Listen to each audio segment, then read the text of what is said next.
The rugby league world is reeling after a shocking decision that has left many fans and experts stunned. In a move that has sparked widespread controversy, Brisbane Broncos superstar Reece Walsh has escaped suspension for a blatant headbutt on Hudson Young during Sunday's thrilling 29-28 qualifying final win over the Raiders.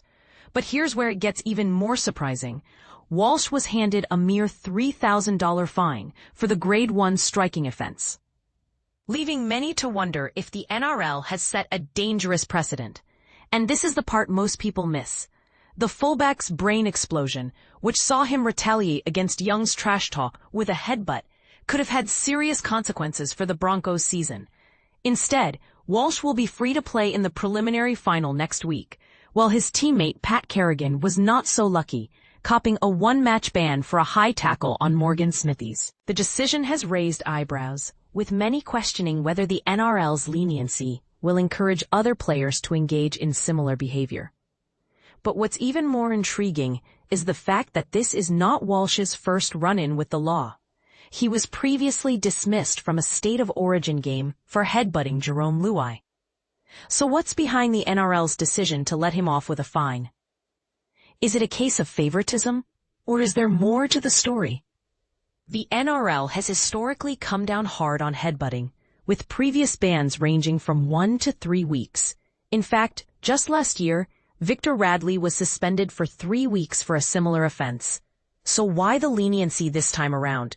The answer may lie in the fact that the NRL has previously been inconsistent in its punishment of headbutting offenses.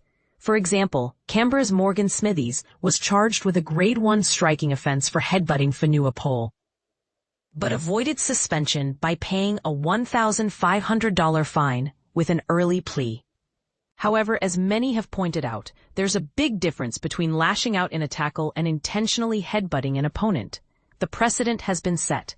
A headbutt should result in a significant ban, not just a slap on the wrist.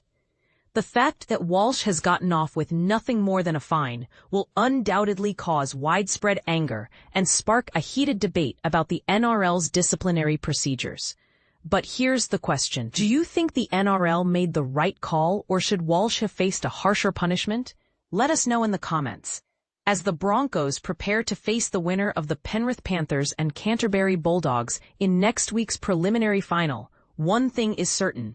The rugby league world will be watching with bated breath to see how this saga unfolds. Will the NRL's decision have a significant impact on the game, or will it be business as usual? Only time will tell. But one thing is for sure, this controversy has sparked a much-needed conversation about player safety and the importance of consistent disciplinary procedures. So let's keep the discussion going.